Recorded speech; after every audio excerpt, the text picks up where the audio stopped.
To order.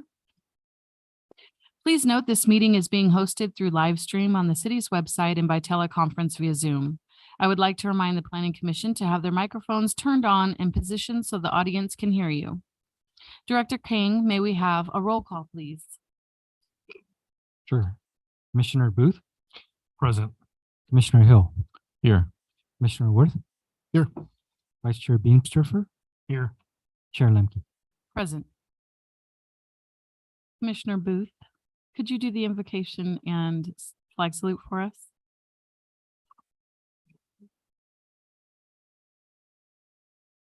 You guys bow your heads with me real quick.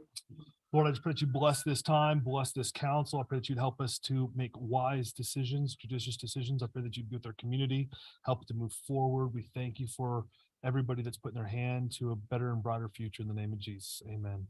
Would you all face the flag for me? I pledge allegiance to the flag Of the United States of America and to the republic for which it stands, one nation, under God, indivisible, with liberty and justice for all.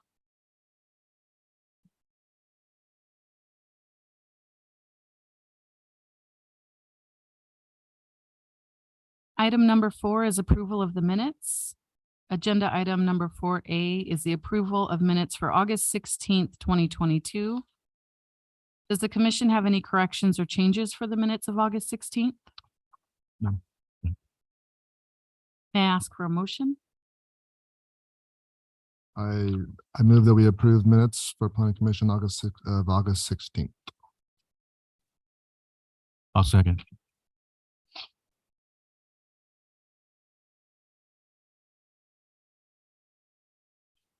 Minutes passed, unanimous.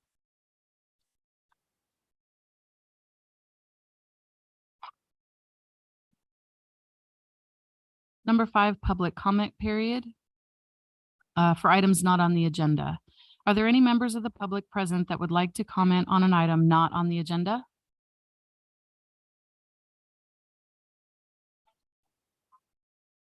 If you can come to the stand and state your name and address.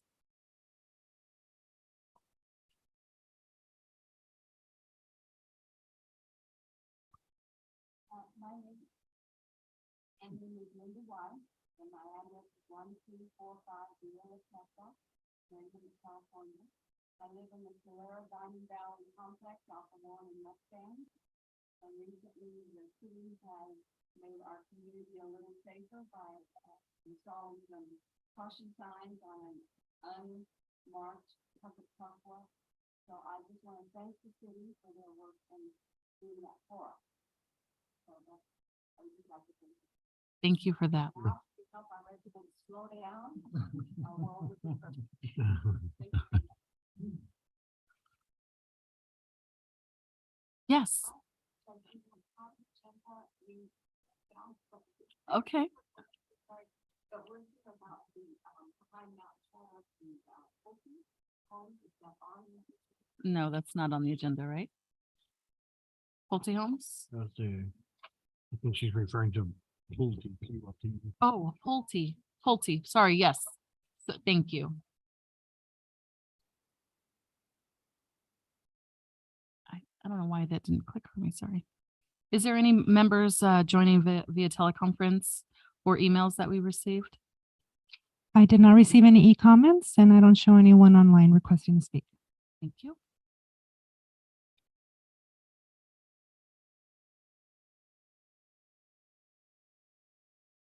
Item 6A for conditions of approval amendment COAA 22-002. Senior Planner Mina Morgan. Thank you, Madam Chair.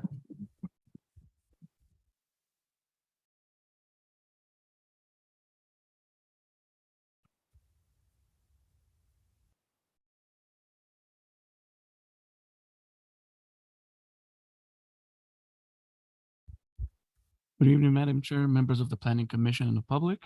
My name is Mina Morgan and I'm the project planner for condition of approvals amendment 22-002. The owner is D.R. Horton and the applicant is Ryan Woosley. The project is located at the northwest, southeast, and southwest corner of Elk Street and Thornton Avenue on 51.32 acres for all 3 tracks. Just a quick background. This project was previously approved on November 2nd of 2021. Planning Commission approved Site Development Review 21-015 and Model Home Marketing Complex 21-003 for DR Horton and Heritage Point. The Planning Commission approval was to construct 231 single-family residential lots within 3 tracks. And this is the site information of the approved 3 tracks. Nothing changing. This is just for illustration purposes. Now, this is a request to amend condition number 99. Condition number 99 requires the developer to install traffic signals at the intersection of Elk Street and Stetson Avenue prior to the 150th occupancy. The applicant has been in contact with city staff, and they have been experiencing some delays in receiving the construction material. And in order to keep the construction going, they requested to modify the condition from the 150th occupancy to the 200 occupancy.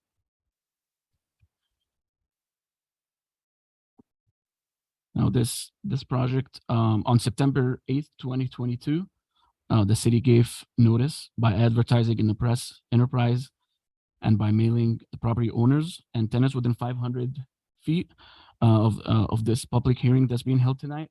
And as of today, the staff did not receive any public comments. As I mentioned, this project was previously approved. So there was an initial study and a mitigated negative declaration that was done on this subject site. And that study was adopted by City Council on August 22nd of 2017. And the study determined that this project will not cause any significant impact on the environment. In addition, amending the condition does not propose any increase in intensity of the project and does not propose any other changes that were not previously analyzed under the approved initial study and mitigated negative declaration. And with that, it is respectfully requested that the Planning Commission adopt the Planning Commission resolution approving condition of approval amendment 22-002, subject to the revised conditions of approval. And that concludes my presentation. Does the commission have any questions for staff? I have a couple questions. Hey, Mina, this is Dana. So the 150 to 200 for the 3 tracks, is the 200 houses in the 3 tracks, or is there an additional tract that needs to be released for it to meet the 200? 231 homes are in the 3 tracks. They are in the 3 tracks. Okay, thank you. I'm good. Could you clarify that? So the reasoning is because of building materials for the homes or building materials for the traffic light? For the traffic light. Gotcha. Yeah. Okay. So they're, and also to mention, engineering department, they actually collected a deposit as well, a safety deposit just in case. Yeah, the only concern is that's in effect 25% more traffic not using a traffic light, but that's, I suppose, the nature of the industry right now in terms of supply chain. Right. So, thank you. Do they have documentation as to, I mean, they've been due diligence in opening up the housing tract, building the development as quick as they could, but traffic light signals and things like that that need to be done. Is there documents of what is on back order and when that was placed? Because that's a busy road and they're using Lion Street quite a bit to use as an alternate route because of the traffic light.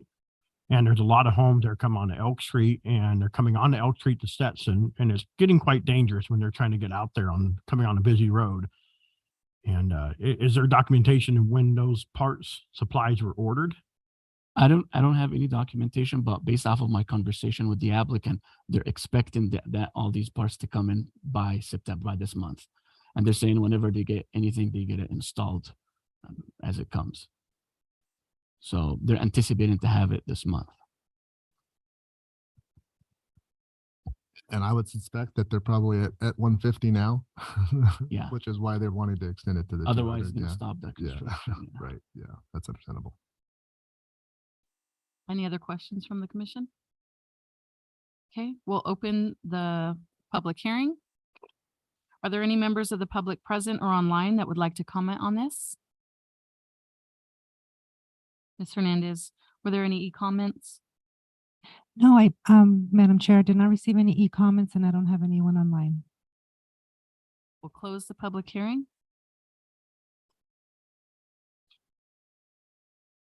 Do I hear a motion? I'll make a motion that the planning commission adopt planning commission resolution.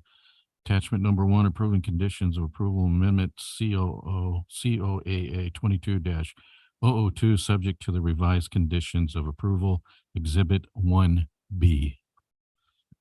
I'll second.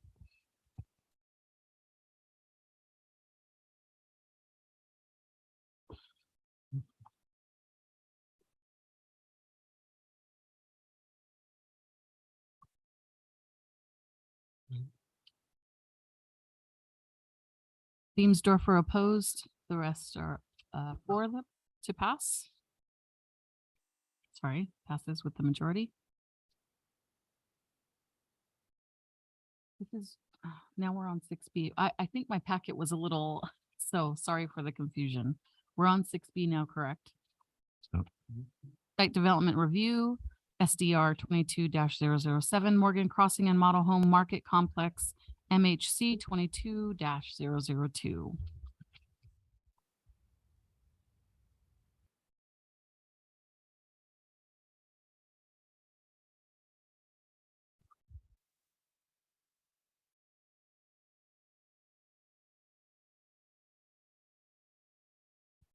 Good evening, Madam Chair, members of the Planning Commission and the community. I'm Monique Alanese Flater, our Principal Planner. This evening is presented Site Development Review and Model Home Complex. The applicant is Pulte Home Company, LLC, the property owner. The applicant is Matthew Matson. The property is located north side of Thornton, east and west sides of Fisher Street on approximately 51.95 acres. This evening presented is going to be architectural review, the plotting plan for the development of the 150 single-family residential lots, front yard landscaping, fencing, the Pulte Homes Model Home Complex, as well as their partner Centex Model Home Complex within the tract 35392 of the Page Ranch Planned Community. The Planning Commission's authority to approve a site development review is pursuant to section 90-48.1 of the Hemet Municipal Code, as well as the authority to approve a model home complex if deferred by a community development director. And in this case, it is requested that the Planning Commission also act on the request for model home complex. The subject property is has a general plan land use designation of low density residential. That is a 2.1 to 5 dwelling units per acre. The zoning of the property is Page Plaza, Page Ranch Planned Community. The property is located on north of Thornton and east and west of Fisher Street, as well as just to the south of the new Stetson Avenue alignment. Further to the south is also Pulte Homes, a recent approval that has that is currently under construction and built today. This is the overall site plan of the development of the 150 lots on the property. The applicant is proposing on the west side of Fisher Street. They're proposing as a Pulte product, and on the east side of Fisher Street is the Centex product. Those plans include 4 different plans for Centex, which includes 2 single stories and 2 story homes, ranging from 2,304 square feet to 3,337 square feet. And then to the east Centex site, they are proposing 3 floor plans, ranging from 1,959 square feet to 2,824 square feet. Pulte is proposing architectural styles in Spanish, Craftsman, and Italiante for plans 1, 2, and 3, as illustrated here. Plan 4 is proposing architectural style in Spanish, Tuscan, and villas.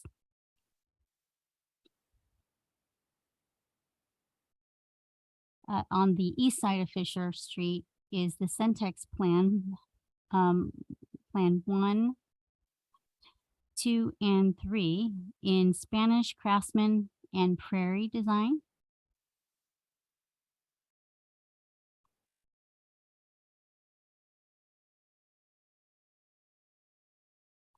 The overall plotting of the tract indicates that Pulte would have 47% of the homes on the west side of Fisher Street, which would be the Pulte, would be single story, and the remaining 52% would be 2-story. And this is the overall plotting, just to provide an example of the plotting on both sides of the development. For Pulte, or for Centex, they're also going to be 60% of the homes for the Centex development would be 1-story, and 40% are going to be proposed as 2-story. This is the overall open space plan, which includes retention basins and marked in green. Paseos, parks, and streetscape landscaping is identified in purple. The overall HOA maintained parks would include benches, trash receptacles, pet refuse, pedestrian paseos, and those would be on lots, as well as half basketball courts for lot F, and passive parks, which includes benches and picnic tables and concrete paths. Centex is proposing to include 1 park with children's playground, equipment, and a passive park within lot J.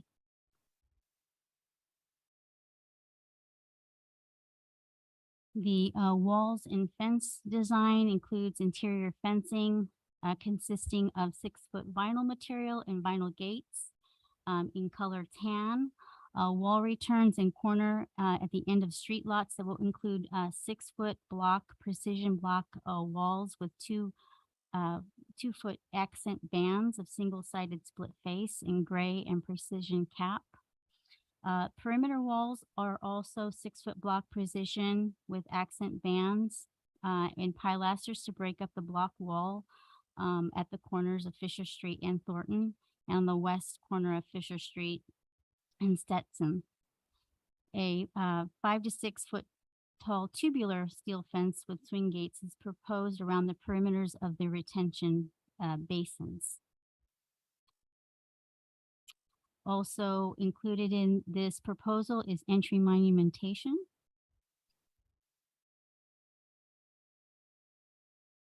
The overall streetscape and front yard treatment is as illustrated here, and just zooming in on what those front yard street and streetscape designs are. On the parkways, you have landscaping and trees along the parkways, as well as front yard landscape designs that include trees and a mixture of drought tolerant shrubs, vines, and ground covers, as well as trees within the front yard, including desert ironwood, Chilean mesquite, and desert willow.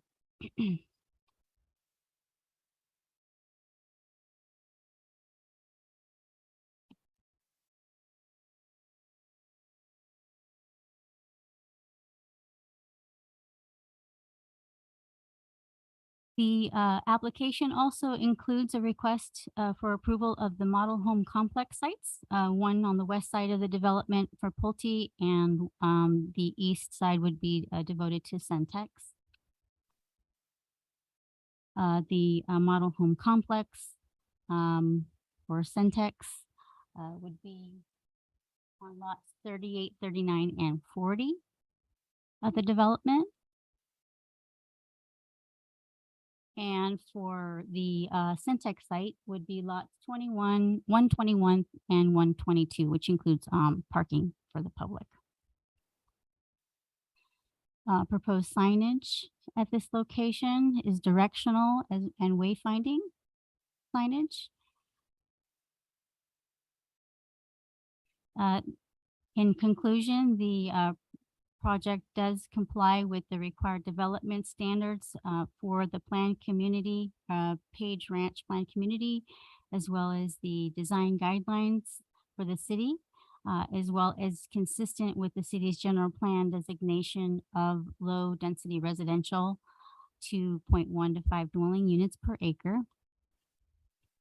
A subsequent environmental impact report was adopted by council by resolution number 4294 on March 10th, 2009. There has been no legal challenge brought against the project or the environmental determination. And the project will not increase the density approved for the project, and is in compliance with section 15162 of the state CEQA guidelines. The property owners located within 500-foot radius of the project were notified of the public hearing on September 9th, 2022, with a 10-day hearing notice in addition to public notice in the press enterprise. To date, staff has not received correspondence from a member of the public in opposition for or in opposition to the project. I would like to point out, as a result of preparing the draft conditions of approval and presented in Exhibit 1A, the applicant did have some questions for clarification on those conditions.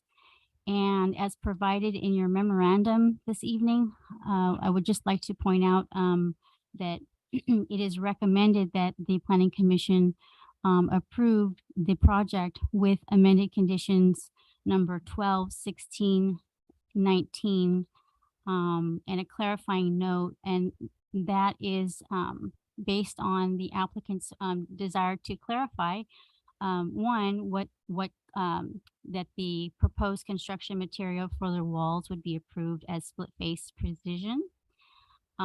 There is also a condition of approval 16 that would require the park to be equipped with low level lighting, and the applicant is requesting us to explore some options that include solar. However, we are at this time would like to include a requirement that the installation and building specifications be determined during the building plan check process, to allow us to further explore that and take a look at the longevity, maintenance, and other sites that have this type of product, as well as clarifying condition number 19 regarding the disclosure notice to buyers regarding their maintenance responsibility. And in some cases, there will be specific conditions tied to their property that will require them to maintain landscaping within their frontage. And it'll clarify what type of landscaping in the parkways would be required. Would it just be the shrubbery, or in some cases, the HOA will maintain the landscaping treatments in the parkway. So it'll be clarified as identified in their conditions of approval and the landscape lighting maintenance district for the development. Also, the applicant was asking to clarify what type of vegetation or ground cover, given our existing drought, could be installed in the parkways. We did confirm with Public Works that they would accept parkways to have drought tolerant, maintenance friendly installation of decomposed granite mulch with small planting groupings in conjunction with the street trees. And in the past, it just needed to be clarified by the applicant. And then finally, there was a comment in the conditions, which more of informational for the applicant regarding one of the streets that is proposed at the intersection or the T of Thornton is Birchwood Avenue. And a condition is being requested that, or a condition is being recommended that the street be named Corte Alamonte, based off the recommendation by engineering. But given that that this is a site development review for architectural and plotting, we added a language that the final street name will be approved by the Infrastructure Commission, who approves the addressing or the street names for the development, which they will be considering that next week. With these amendments, staff is respectfully requesting that the Planning Commission approve the project, the resolution and conditions of approval. Thank you. Are there any questions from the commission? That is a lot. No, I don't think. This just a random question. Does Pulte Homes have any other projects going on in the city right now? And if so, how many? Currently, there are no other projects that we're aware of at this time. So this is EMWD's service area for water and sewer, correct? And I believe this project is conditioned to use recycled water for irrigation. Has there been any coordination or discussion from the city to EMWD in regards to what those requirements for landscape are going to be that you know of?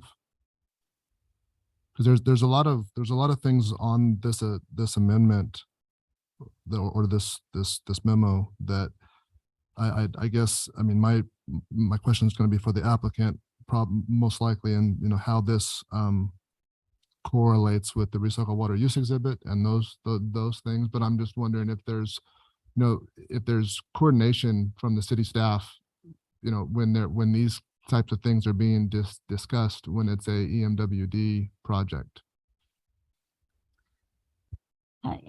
In review of the conditions of approval they are required to coordinate with Eastern, but in terms of the type of landscaping, it would be per either our city standards or what's identified in our zoning code. We can certainly ensure that they coordinate with Eastern Municipal Water Districts on appropriate landscape types. What we've requested or required as part of our developments is that they provide drought tolerant landscaping. However, if there's more specific design guidelines that you would like us to incorporate into these, we can certainly add that. Well, it just seems like it would certainly help in terms of expediency and efficiency for the developer if there is alignment in terms of what's being conditioned in the COAs and what is ultimately going to be required by EMWD. So you don't have to go back and forth there a little bit. And this kind of lends to HP, my previous comments a few times on, you know, those opportunities. And I would strongly encourage that the city that take us up on that offer. I do have, I mean, ultimately there's going to be specific requirements associated with recycled water from a regulatory perspective on how different sections of landscape are connected. And that directly impacts what the level of infrastructure is going to be required for recycled water to get it to these different areas. So the sooner that we can work with the city and coordinate those, I mean, the better it's going to be, to where we don't have these types of clarifications. And, you know, some of the things concern me a little bit is just in terms of like what could potentially be underneath a LLMD or other maintenance activity. And it just kind of stands out, excuse me, to me a little bit, that, you know, it provides an opportunity, I think, for coordination in the entitlement process, and also leveraging, you know, Eastern is going to have a whole lot, and the city does too, because as a water purveyor, but a whole lot of interest in making sure that, you know, the irrigation systems are designed in a way that not only just uses drought tolerant stuff, but is also going to be sustainable and maintainable, and is not going to turn into, you know, an eyesore. I'm not a big fan of the front yards or the parkways being maintained by the individual homeowners, because typically that doesn't last very long, and the homeowners that has a different idea of what's supposed to be there. And so just, I mean, just an illustration of where I think there's a really glaring opportunity, especially considering the water situation right now, that we need to really have a discussion with Eastern and look for opportunities to coordinate that. So the only other comment I had was that these parks are HOA maintained, right? So that, you know, in terms of like the solar, I mean, to definitely be looking from a safety perspective, you know, maintenance is one thing, but it's going to be the HOA that's going to be maintaining that. And, you know, so the city can approve that, but I would suggest we take a really close look at how that would impact safety, you know, relative to maintenance, not because of if the HOA doesn't have the funding or the resources to maintain it, then that provides a potential area that is less than safe for the community. So that's all. Thank you. Any other questions from the commission? One main question about New Stetson, you may just have to just refresh us a little bit on it, but when is start date for New Stetson? Who is all involved in developing New Stetson? Could I know what's here? 100 developers shall complete improvements, New Stetson intersection of Stetson Avenue. And when is the start date for this New Stetson, and who is all involved in it? So the applicant will have to work with engineering in also identifying what, this is also tied to the final map, which is in process as conditions. And as identified in the condition of approval is that after the 100th building permit, the improvements for New Stetson would need to be constructed. And the applicant would be involved with that as with the city, working with engineering on those improvements. And does New Stetson dead end at the moment? From what I recall, it dead ends, correct? Yes, that's correct. So it's just the improvements that would be tied to the applicant's portion of development. And the other question I have is the mobile home park that's backed up against them. Is there any ground elevation difference between the mobile home park and the development that's going in behind them?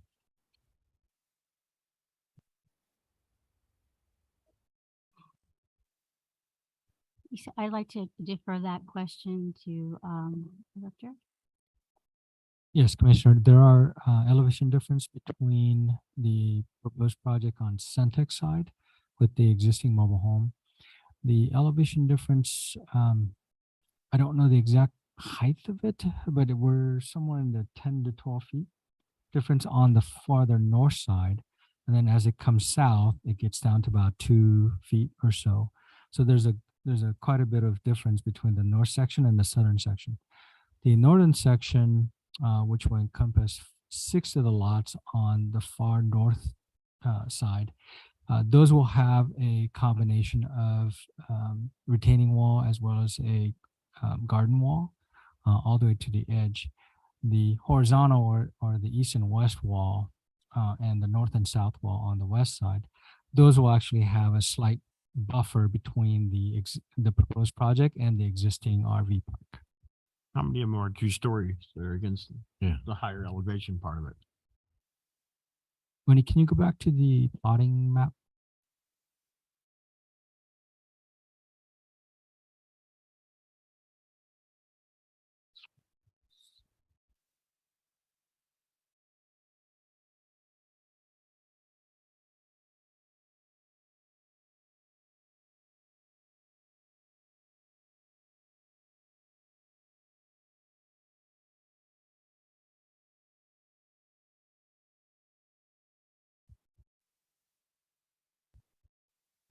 I would like to request clarification from the applicant with the number of 2 stories that adjacent to that side of the lot. There is going to be a mix. I don't have the number of how many 2 stories, but I know they're interspersed and mixed. So there's likely going to be at least 2 or 3 2-story homes that back up to that property line. So we originally redesigned the angle so that the back windows do not look in the backyards of other homes that are on the higher elevation. These homes, I believe they all have flat backs, correct? They're not in an angle to where we were trying to create the whole angle problem to where they don't look from the second story looking right in their backyards and stuff. So these homes, if you look on this particular example, they're approximately 31 feet to 40 feet from the rear property line. So they have quite a bit of setback. So even from the second story, it would be difficult to see down immediately. They would have to see further out, to see below them. So they have quite a bit of setback area. So it does comply with the standards that we have identified in the past for those second story thresholds. And it looks like on this particular section, you have 3 2 stories that are proposed. I'm sorry, 4 2 stories that are proposed.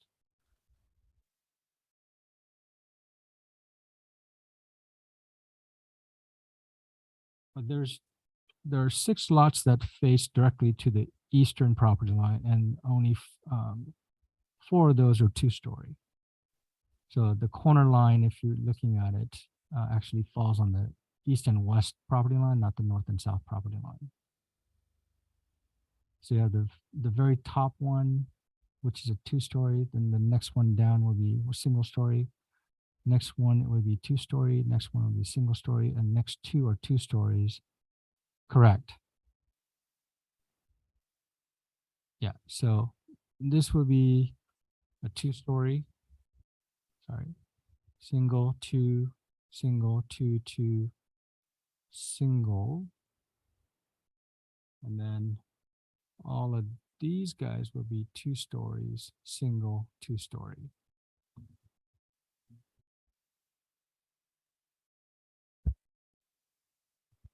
That whole perimeter is, what is it? What's adjacent to the mobile home park? The both So the east, on west, the north, south? southern property line here, I believe there's a buffer of 12 feet.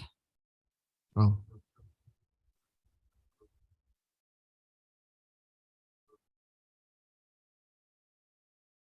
So approximately 30 feet on the average for those homes.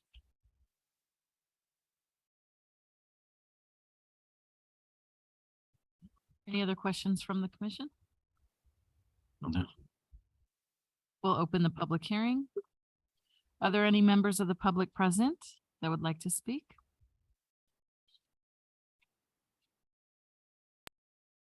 No, if you can step up and give us your name and address, I'd appreciate it. Thank you, Monique.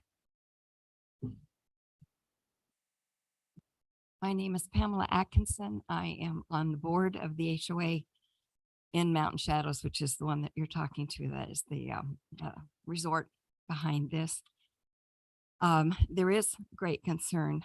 Currently, a lot of it's confusion because we don't know exactly what's happening.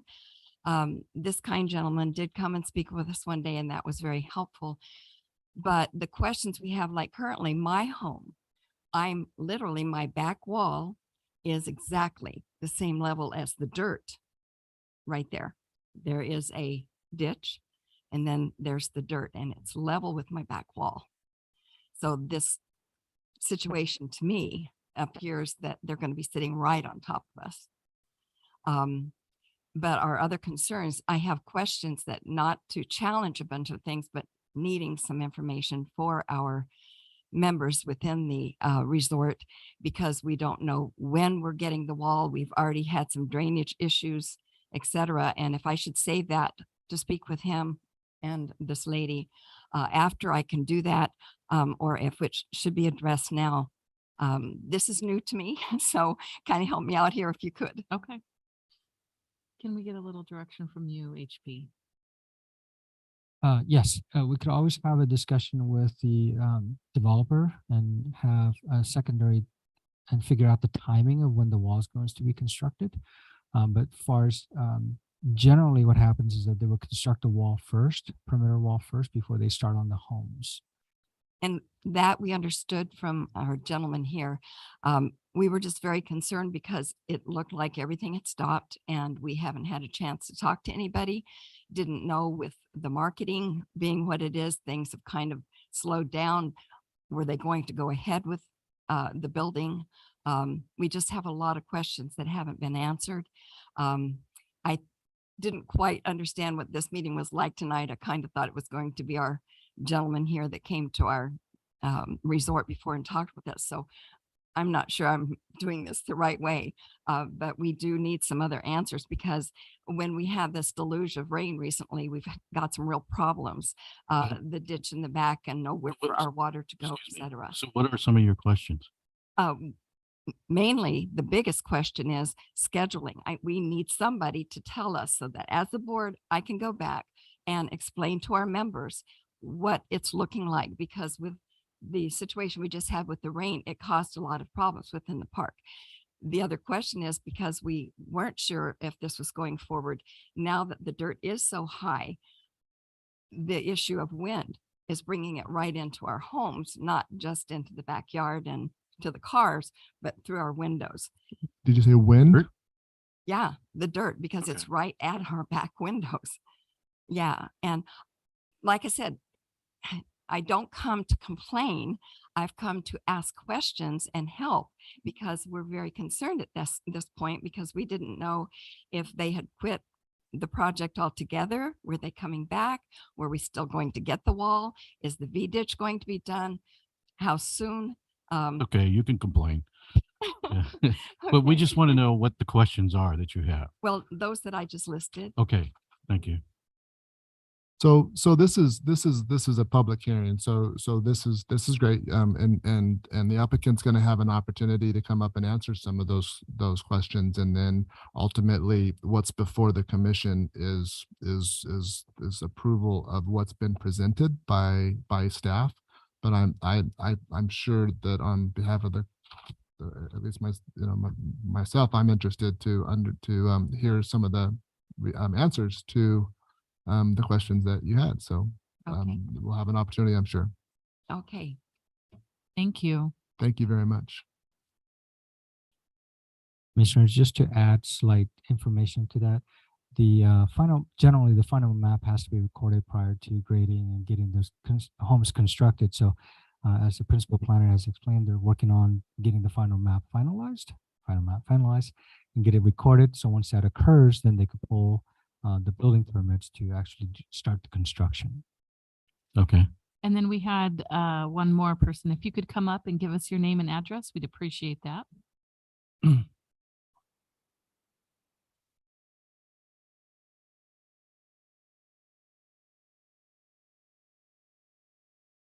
My name is Ralph Greider, and I live at 5392 Corte Cerro.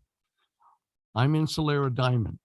We are the property that is just south of this new development, all the way across Thornton and the dirt road. My main concern that we have here is the drainage ditch that's back here. It's a very wide ditch. It is fed by a holding pond that is at the corner of Thornton and Fisher. And it relates to one of the things the lady was talking about.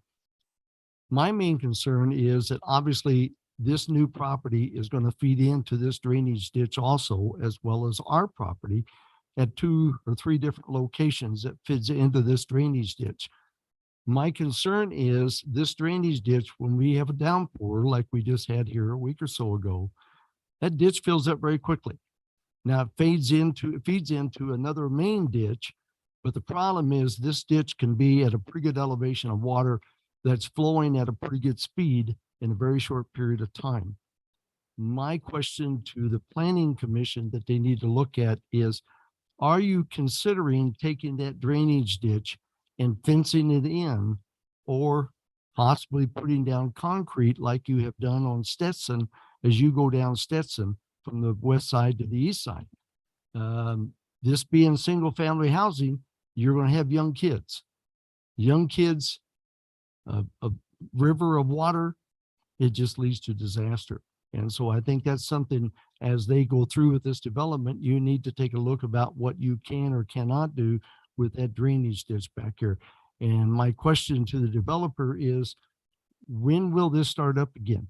We in Solera Diamond are concerned also that all of a sudden you come to a grinding halt and nothing else has been done.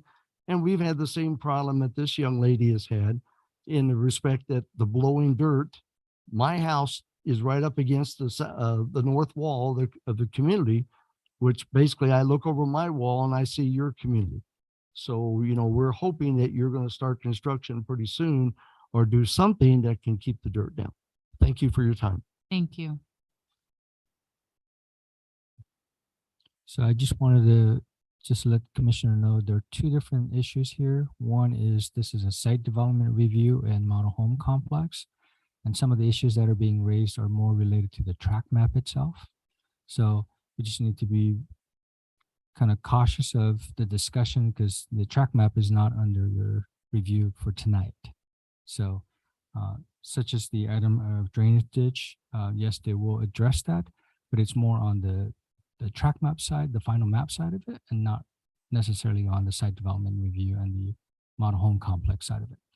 But I'm sure that this gentleman could reach out to Oh, absolutely. you and you can go through, because I'm sure all the storm drain issues were addressed during that site map or the Correct. the And final map. we also have our city engineer, public works director, Noah Roll, who's fully aware of all the nuances of this project. So we could be more than happy to answer your questions. We'll get that information to you. One thing him can't handle is water, for sure. Water. Are there any other comments? Please.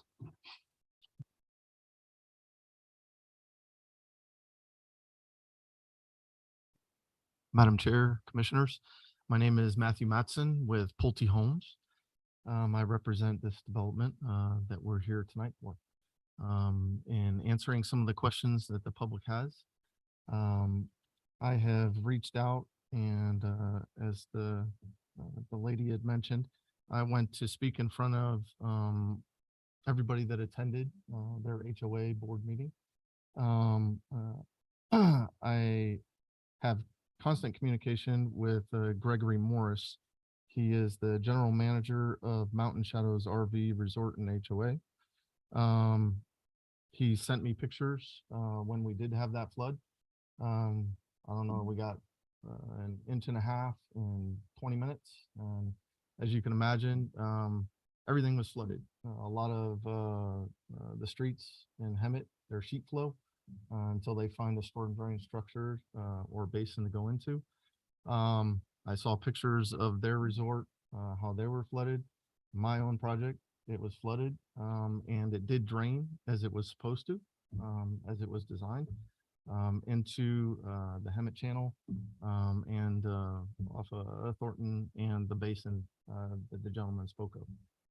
So when I got out to the site after the downpour, I was able to see it with my own eyes, and I did have damage to my site because of the amount of rainfall that did fall in that short period.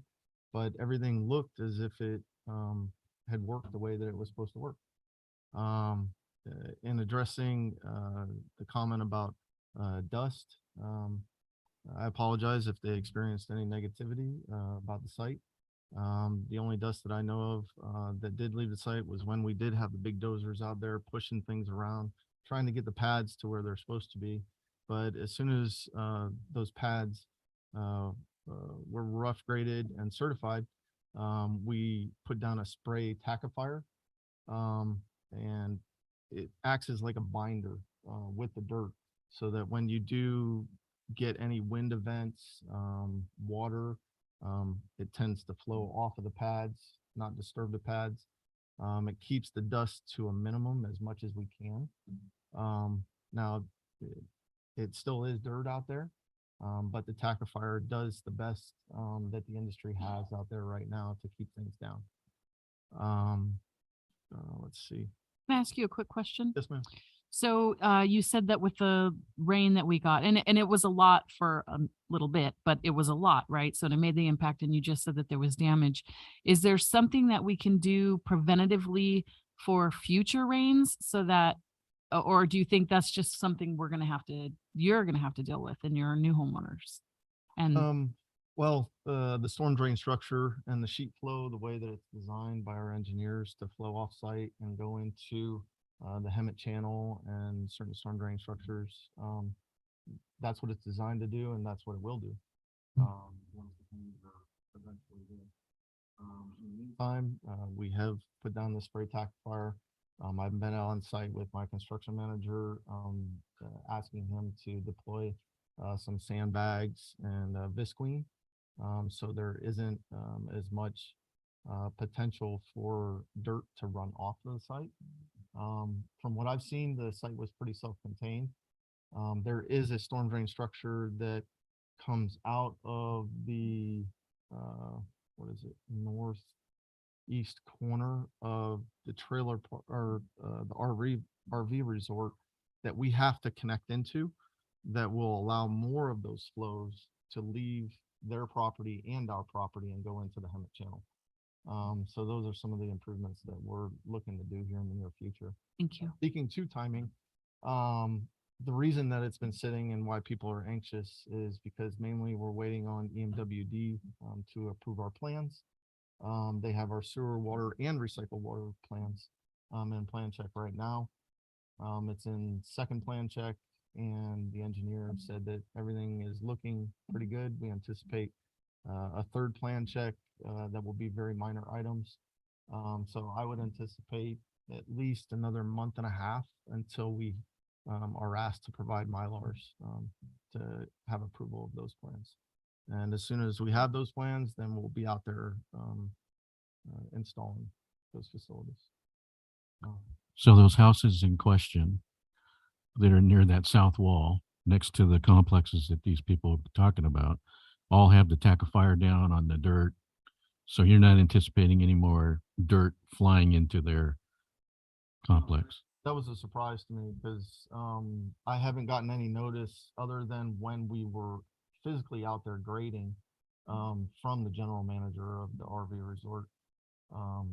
So I'll be calling him and just letting him know that I'm still here, and anything that he needs to talk about or I need to fix, that we can collaborate and I can get it done. Okay, and then as far as scheduling goes, am I hearing right? You're 45 days out before you're back there? Something like that? That's what I'm anticipating, based upon what I've experienced with the plan check process with EMWD right now. Okay, It's not in my hands. got it. Understand. We're trying to get things, work with EMWD as best we can to get. I'm just trying to get an answer for these people. Yeah, so approximately 45 days. But if it goes past that, I'll reach out to Greg and let him know. Okay, My main point of contact. I didn't want 1,000 people calling me. all right. So Matthew, last question. Those houses that are on the south wall that we were talking about and up there, any possibility of you guys moving to more single-story homes in that area?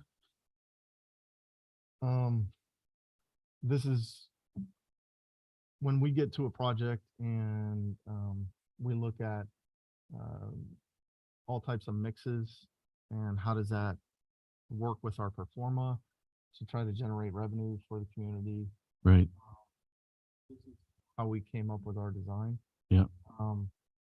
We get, lack of saying anything else, we could get more bang for the buck out of the two-story home. So Understood.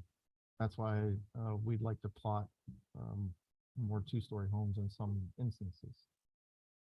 So as it stands right now, for what we're here for tonight, I'd like to stick with this site development plan and proceed as. Okay. But would- like we've already discussed, we feel that the setback from the actual house structure itself to the RV resort is such that you're not going to be standing over someone's backyard and actually looking into see what they're doing. Yeah. I'm not asking you to change a two-story to a one-story in total. Maybe there's a switch out somewhere in the community that could meet the requirements here of not peering into their backyard. I don't know, just something to consider. Yeah, I just, when you mentioned up to 12 feet elevation, I mean, I don't think any two-story home should be at where it's 10, 12 feet above the neighboring behind them. That But was, sorry to interrupt. That was more or less the height of the wall, the total height of the wall. The very southerly part, I understand what the lady was saying because it is roughly between, say, a 3 and 4 foot elevation of the pad. And as you work up to the north, it may be a foot higher. But in no way is the pad elevation itself at 12 feet. I invite you out to the site to see it, but the wall itself will be total of 12 feet at that very northeast corner. That's all. And it's a combo wall up there. And are you guys using Thornton as your main transportation road to do all the construction, or are you using a different avenue? We are using Thornton. Or And using Thornton?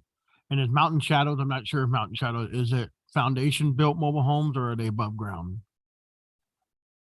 So one of the issues I have is from another development that is on Chambers and Lyon is the road condition, not necessarily, I haven't looked at Thornton's road condition, but the road condition of Lyon is in some areas uneven. So what's been happening is all these construction trucks come and go hundreds per day, and it creates vibration whenever they hit these uneven grounds. I know the road part is more city-based, but the problem is a couple hundred a day keeps going by and vibrating the ground on a mobile home that's above ground. Vibrates all day long, every day, and it's causing damage to some of the mobile homes in that local area. And I just want to bring to your attention that because, they're looking at legal matters about it because it's been addressed and nothing really got done about it. So, and I know Mountain Shadows is the same instance. There can be a lot of people on that back street using that road for construction. I know that during the grading operation, our grader from where he was importing the dirt from, he did use Thornton. However, the next stage of where we're going with the sewer, water, recycle, storm drain, streets, even the construction of the houses, if commission would like us to take a look at using an alternate route, such as you could say Warren, Mustang to Fisher, and Fisher directly up to our site, we're more than happy to use that route. It was just based on evaluation, just so you're aware that this project didn't realize that and it caused damage on those mobile homes. So trying to prevent it from happening there. Thank you. Thank you. Any other questions for him from the commission? No. Thank you so much. Oh. Just that, we'll need to talk about EMWD, but, the site, is compliant with all the, SWIPI, right? The stormwater pollution prevention. So, okay, thanks. I think we had another member of the public that wanted to come back up.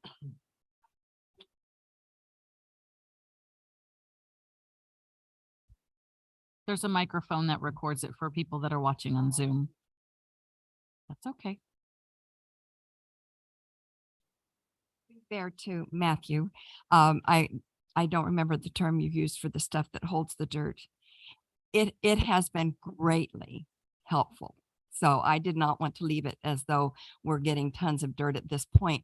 Mine was more about fear that they're going to go away and not come back. And so there's not going to be grass or something to prevent all this being a deluge of dirt. So in fairness to Matthew, it is Thank you. controlled right Thank you now. for that. And thank you. Are there any other members of the public present that want to comment on this item?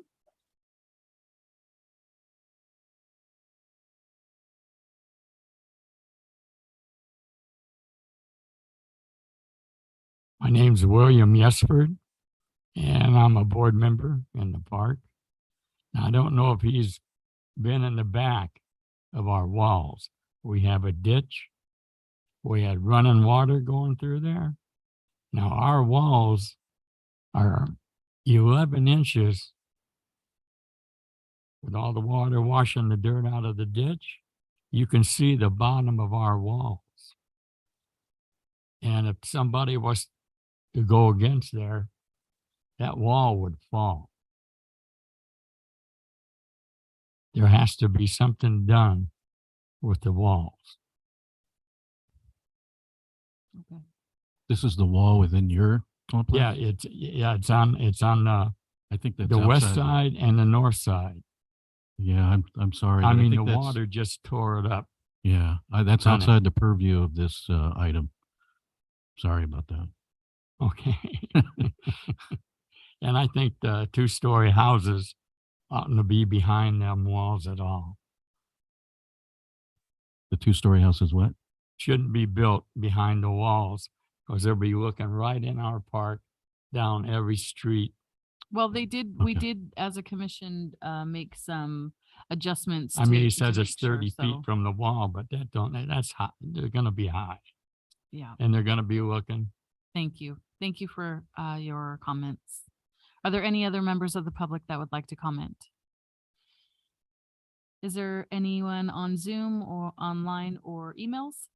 No, I did not receive any e-comments and I don't show anyone online.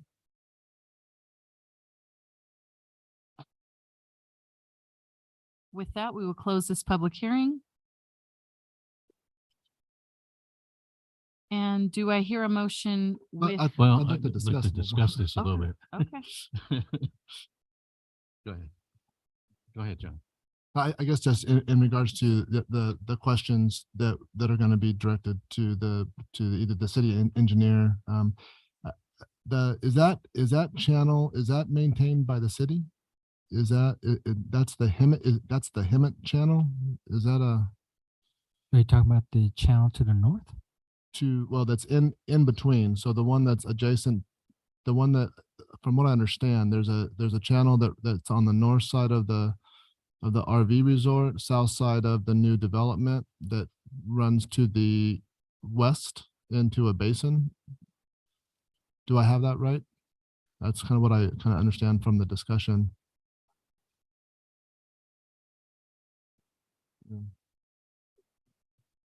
Yeah. We'll reopen the public hearing. To my knowledge, the Hemet channel, which is to the north of the development, Got it. is Riverside County flood maintained.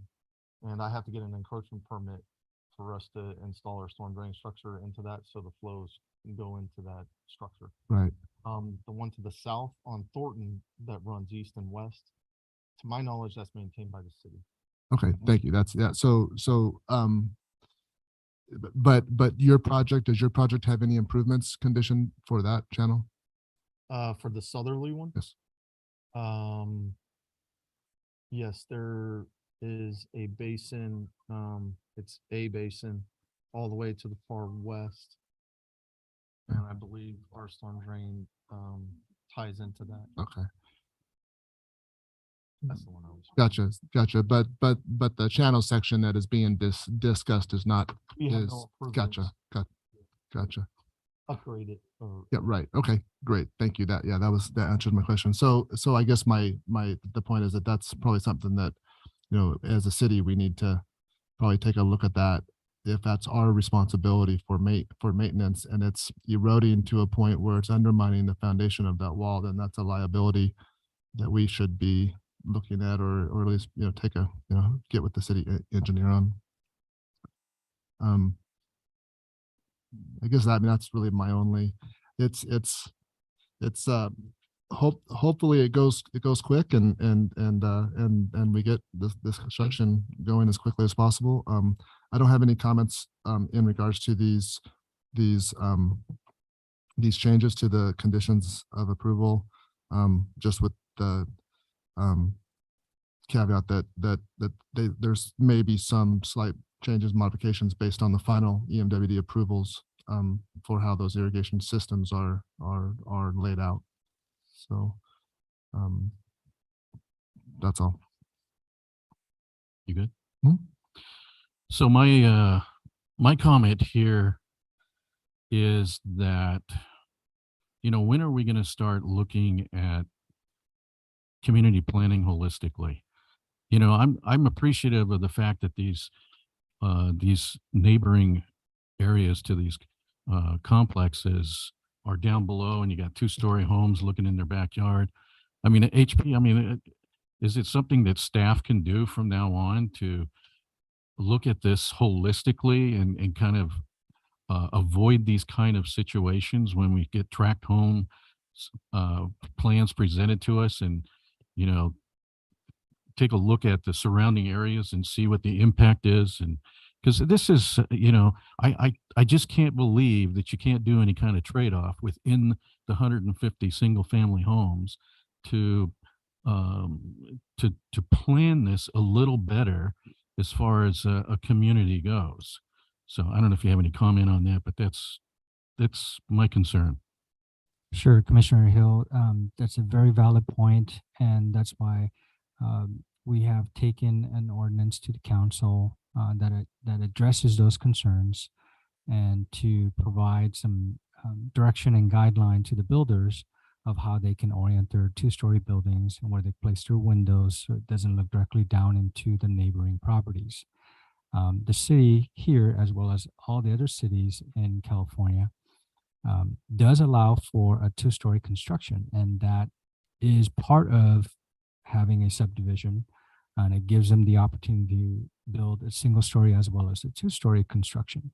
So we're trying to provide some other means, like the design aspects, the angle aspects, where to place the windows, and those type of components, so that it doesn't have as much of an impact to the surrounding and neighboring property owners. So it's not a direct window on the backside looking into someone else's backyard. So we always try to make that connection, as well as providing as much setback as possible so that they're far away from their property line as possible. Now, having a 1-story is great. However, once you place a 1-story on these lots, they get closer. So yes, you drop down from a 2-story to a 1-story, but the setback gets smaller. So you have one or the other. Either you have a lot of distance between the structures, or you have a short distance, but now you don't have a 2nd-story window. However, you're closer now. So that new property owner may not have as much backyard to enjoy than a 2-story construction.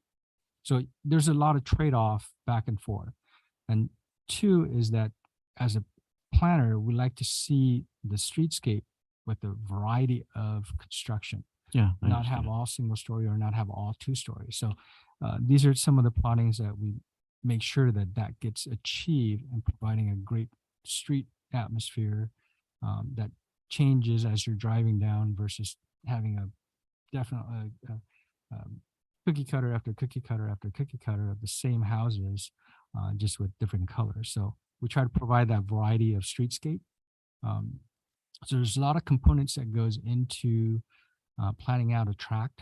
We work long hours, a lot of going back and forth with the applicant and builders to try to maintain and make sure that we have the best design possible for those type of scenarios. And unfortunately, sometimes you do have a two-story that is on a certain weird lot because that's the only plot that can fit on that kind of a unique shaped lot. So we have some situation that you can only place a two-story, but majority of times we try to work with the builders to make sure that we have that mix of twos and ones near the existing neighborhoods. Yeah, I understand. I think that, since you've got 45 days of other approvals, maybe the applicant could go back and take a look at this. I don't know. I hear you selling. I'm not buying. Okay. I think there's another review that could take place here about the plot map. And those lots are pretty large. I mean, they're not, I know if we're looking at other developments where length by width, they're all pretty close to the same. And where you're referring to with the two-story, one-story in the layout, it would be more applicable to those situations. But some of these houses in the back, we're looking at their corners, so they have real big backyards. And I think a single story would still be effective, even if they're 10 feet from the wall, because they still got the wall, they can't see over it. But I understand what you're saying in reference to some of the other projects where they're like this all the way down. And so there has to be a two-story, one-story to fit in there perfectly. But some of these corners are a lot bigger than that. And I'm pretty sure they can fit a single story there based on the layout. I don't know. I'm just up to the engineer, but I just see those lots are a lot bigger. Yes, Commissioner Beamsterford, they can fit a single story. What we're saying is they have a certain breakdown of singles and doubles. And so what we have done in other builders is that we would trade a single story from another part of the project to near the existing homes or existing structures.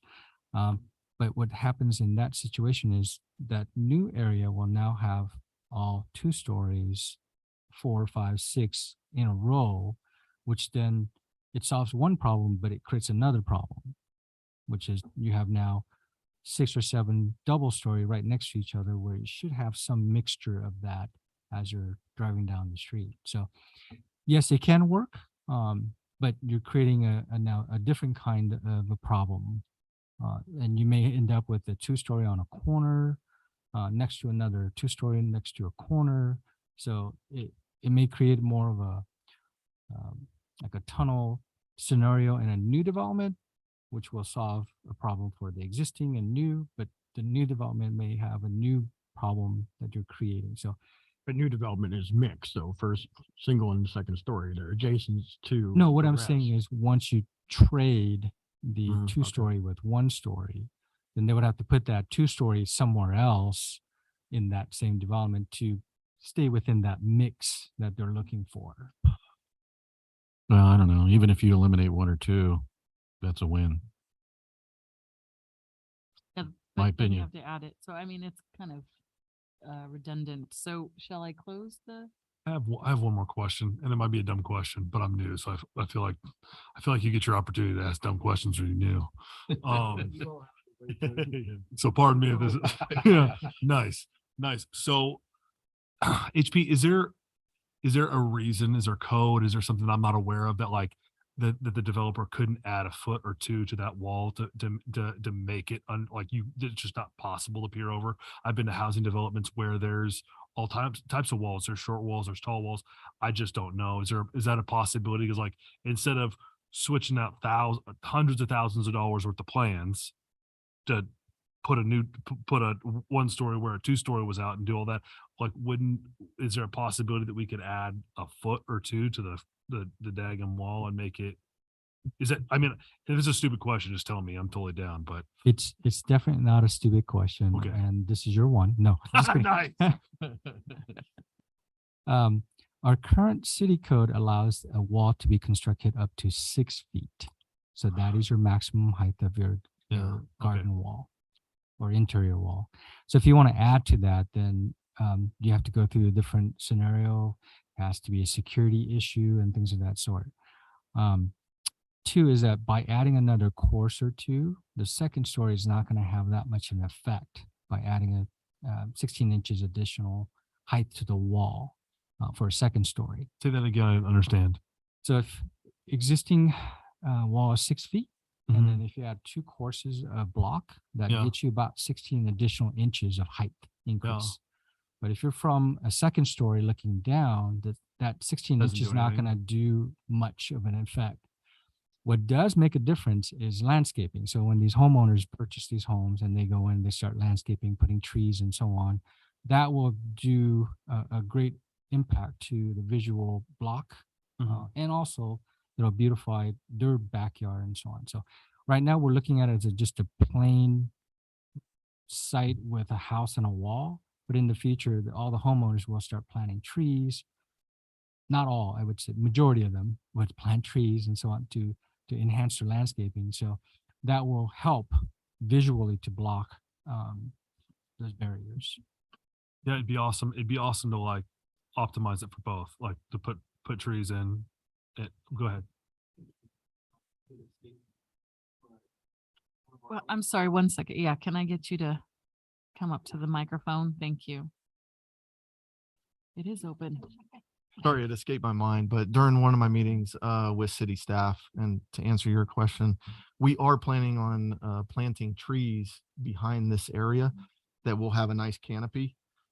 So our hope is that that will provide the cover to prevent people from looking into people's yards. Do you mind me asking what kind of trees, their height? I knew you were gonna ask. I'm not a landscape architect, I got but you. I can get with HP and let him know the specimen, and then he can communicate with you. Okay. Any questions for staff or the applicant from? Can you step up to the microphone, sir?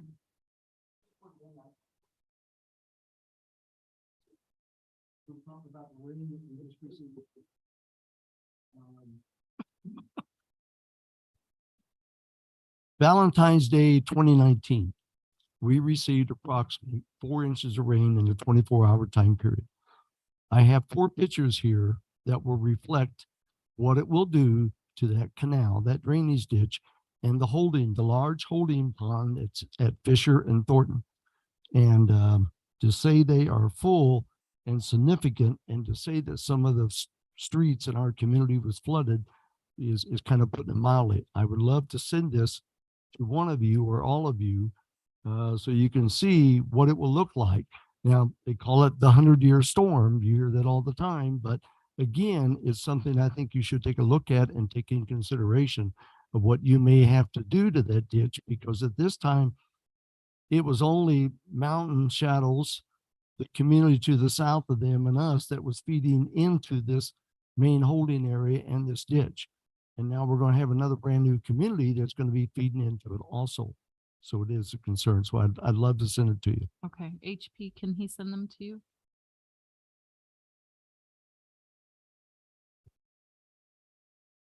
Do I have any other public comments before I close once again for public hearing? Just for clarification, the storm drain of this, is it flowing north into the Henry Channel? Or split, so there's some on both.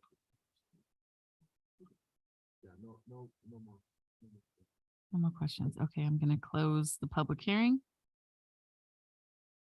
Hopefully. Oh, sure.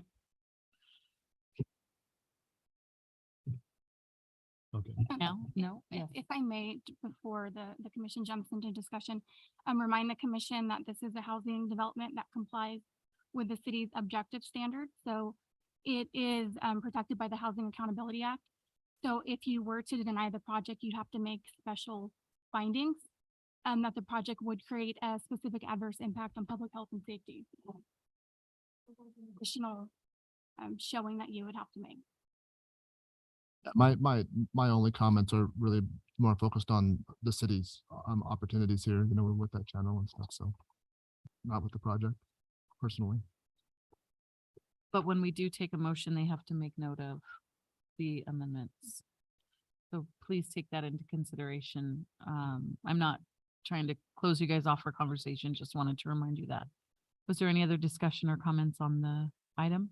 Well, I'd like to understand what Lauren just said. I mean, I'm like, what? I mean, our hands are tied here? What are you telling me? Yeah, so the Housing Accountability Act goes back to like the 1980s, and it's been amended a few times since then. It was amended by SB 330 and then SB 8. And it says that if a housing development project complies with the city's objective standards, the city cannot deny the project or require that it be constructed at a lower density unless it makes very specific findings. It has to make written findings showing that the project would have a specific adverse impact on public health and safety. A specific adverse impact would mean a significant, quantifiable, unavoidable, direct impact based on objective, written, identified standards. So it's a very difficult finding to make, and it's a law that's been on the books for quite some time.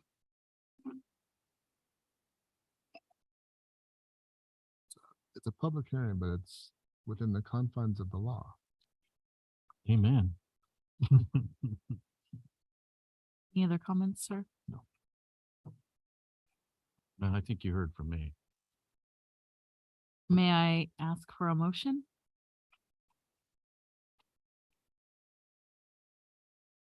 I'd like to make a recommendation, motion that the planning commission.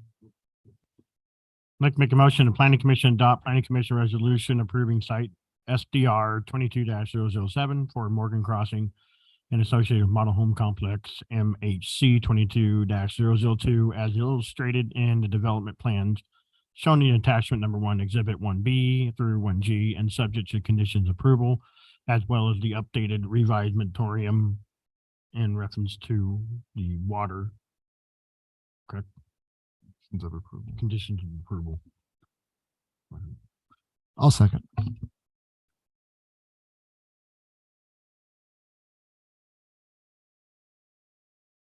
Passes 4-1.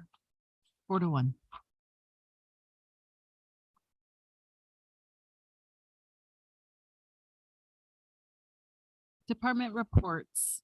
Item 8A, City Attorney reports. And nothing to report. Item 8B, Community Development reports.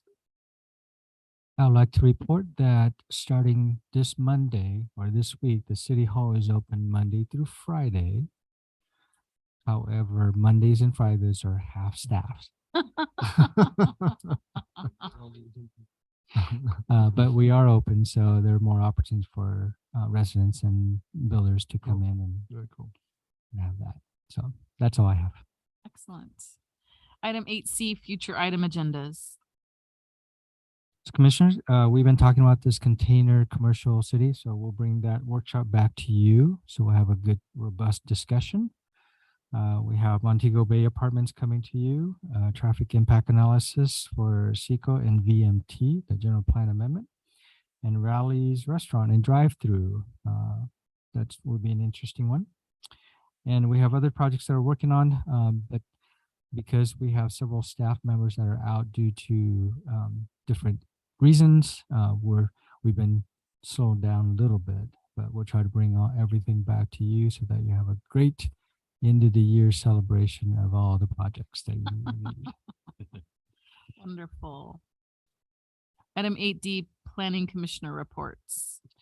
Commissioner Booth, Nothing to report. Commissioner Hill. I do have something. I don't know if HP or you guys have gotten this letter from Southern California Edison about Western Community Energy filing for Chapter 9 bankruptcy. And apparently SCE has taken over this area, and they are charging the residents a re-entry fee amount to make up for the difference on what's happening there. You know, and I don't know. It's just like, it just seems like Southern California Edison is out of control.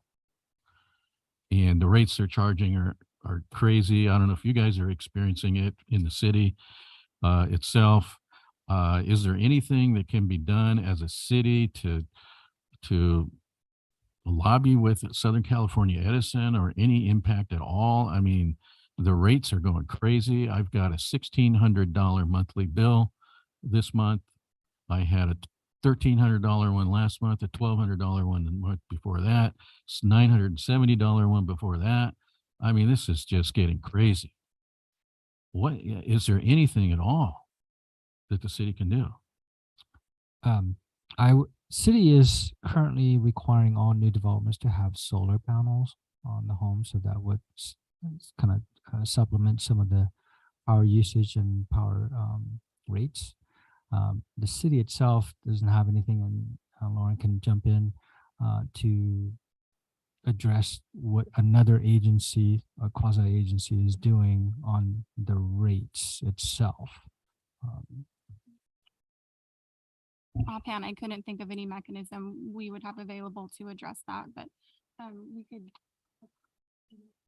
follow up on it, maybe report back at a future meeting. Sure. You want this letter? Yes, we will. Okay. You want to pass this down? Thank you. Commissioner Worth? I would just say that just wait till we're mandated to have electric cars. Then it'll be even more. Besides that, nothing to report. Thank you. Vice Chair Dreamsturfer. Just a quick reach out, and with the Fairview Fire, just wanted to thank you. I wrote down the list here, but CAL FIRE, Hemet Fire, countless networks of firefighters, Hemet Police Department, Sheriff, Department of Forestry, City of Hemet for being involved, University of Riverside Behavioral Health, Action 9 News, Hemet Scoop, Mayor Malcolm, Vice Mayor Carly Myers, Joe Males, Linda Coop, Russ Brown, Megan Legion, Horse Rescues, Animal Rescues, and the list goes on and on. But I just wanted to make public that I just want to say thank you, and to Tina Compton and the family, thoughts and prayers to them. Nothing else to report. Here. Thank you. A ditto. Absolutely. Well said. Sorry, I missed it. I know. No, thank you. And Chair Lemke? Yeah, just wanted to remind you, that was wonderful, and thank you for that. I don't think we realize those, how unprepared we are. So I think taking the rest of the year to prepare for those kind of things is really important. But we have a really busy week this week. I just wanted to remind you that on Thursday, MSJC is wrapping up a art show with one of their local artists, Ronnie Armis, on Thursday from 4 to 7 at MSJC.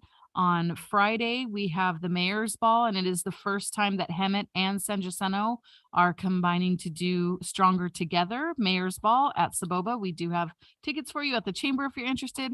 And on Saturday, I just had it. On Saturday, there is a city cleanup, but what's really exciting about it is the Interfaith Council, a lot of nonprofits, local churches, the city, are all coming together to help each other for this cleanup. So there's going to be a lot of people out there cleaning up. So if you want to join with the cleanup, please do. Thank you so much. Thank you. I have a question. Sure. That's it. Yeah, but so there's because I shared this on Facebook, but just for clarification, where's the cleanup activities happening, or is it just kind of that breakfast? Everyone's gonna announce where they're gonna go, and everyone's gonna go to different blocks. Some people are gonna go to where the fires were to see if they can help clean up. Some Ramona Bowl, some Palm and Stetson. So just they'll announce where they're going, and you could just either stay where you're gonna go or go with them. Okay, great. Bring a truck. Bring a truck. Yes, if you have one, that'd be great. Right there. Thank you. Thank you. Oh, back to me. If there is nothing more, sorry, we will be adjourned until the meeting October 4th, 2022 at 6 p.m. Yeah, that was a